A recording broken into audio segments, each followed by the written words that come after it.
முக்கியமாக அலுவல் ஆஃபீஸ் வேலையில் ஈடுபட்டுக்கிட்டு இருக்காரு. அவர் பையன் அப்பப்போ அன்பு தொல்லை பண்ணிக்கிட்டு இருக்கான். அவருடைய அலுவலில் அவரை கான்சன்ட்ரேட் பண்ண முடியல. அப்போ என்ன, அவர் 4 வயசு பையனை என்ன பண்ணுறாரு, எப்படி அவனை வந்து டைவர்ட் பண்ணலாம்னு யோசிச்சுக்கிட்டு இருக்காரு. அப்படியே எடுத்த மாதிரி அவருடைய டேபிளில் வந்து ஒரு மேப்பு, இந்திய மேப்பு கிடக்குது.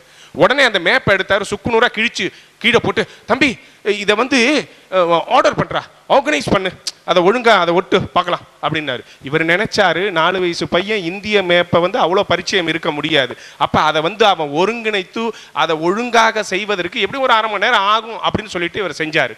ஆனால் இவர் சொல்லிட்டு திரும்பி 2 நிமிஷத்துக்குள்ள அவன் செஞ்சிட்டான். அப்பா ரெடி பண்ணிட்டேன்பா. எப்படிரா, என்ன என்ன நடந்துச்சு, என்ன பண்ணா, என்ன எப்படி செஞ்சான், இவருக்கு ஒண்ணுமே புரியல. எப்படிரான்னு கேட்கிறாரு. ஒன்னே சொல்ல, அது ஒன்றும் இல்லைப்பா, அது பின்னாடிப்பா ஒரு மனுஷன் இருந்தான்ப்பா, நீங்க கிழிச்சிங்களாப்பா, அது கை காலெல்லாம் கிழிஞ்சு கிழிஞ்சு வந்துச்சு. நான் அந்த மனுஷனை வந்து காலை எங்கே ஒட்டணும், கழுத்தை எங்கே ஒட்டணும், காதை எங்கே ஒட்டணும் அப்படின்னு அந்த மனுஷனை வந்து சரியாக பண்ணம்பா, இந்தியா சரியாக வந்துருச்சுப்பா.